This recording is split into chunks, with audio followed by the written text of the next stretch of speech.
Inani kwanisi kukudzira tidana naye kana musipati mukataura naye ko zvinhu zvangu zvatovharirwa hanisina hembe zokuchinja ndingounyepa kubasa chindoya mangwana mukataura naye maybe ndogona kuwana access okutora zvinhu zvangu ndikwanisa kuenda kubasa. Aiwa mwanangu,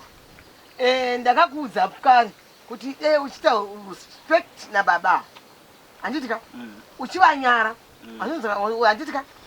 uchivanyara mwanangu uchaura navo zvakanaka zvinhu zvako zvose zvaide zvakatopinda munzira kudhara zvaide zvikatoita right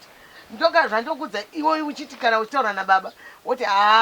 iwe mudhara iwe hauzi baba vangu baba vari pachiro vangu vakafa kudhara zvinomborerei indakudza kuti ava ndivo baba vandakawanikwa navo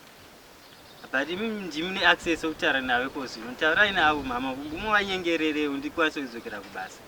koziona ndane netime ndavopfeka hembe 1 dzakutonhuhwa izvezvo ndingatofanirwe kunhuhwa ndekuti iwe wakauya wakaita nzwi rako riri mberi uchida kutonga murume wangu inini manje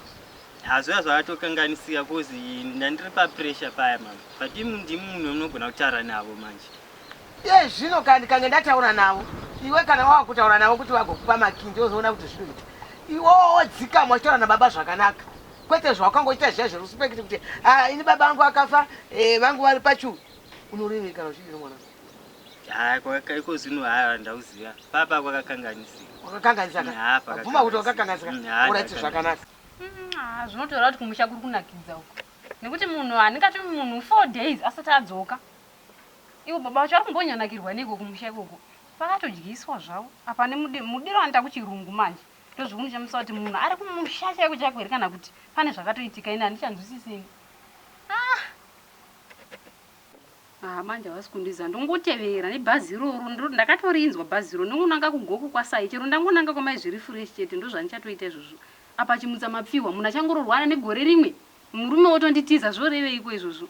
manje vari kunasa kuti ndiri kuchika kuvatevera kugoku kwasai ikoko ndinotokutevera ndakatokunzwa kwake gogo zviri fresh ikoko ndotokuyenda chete regeza ndikiye dhoo rangu ndiye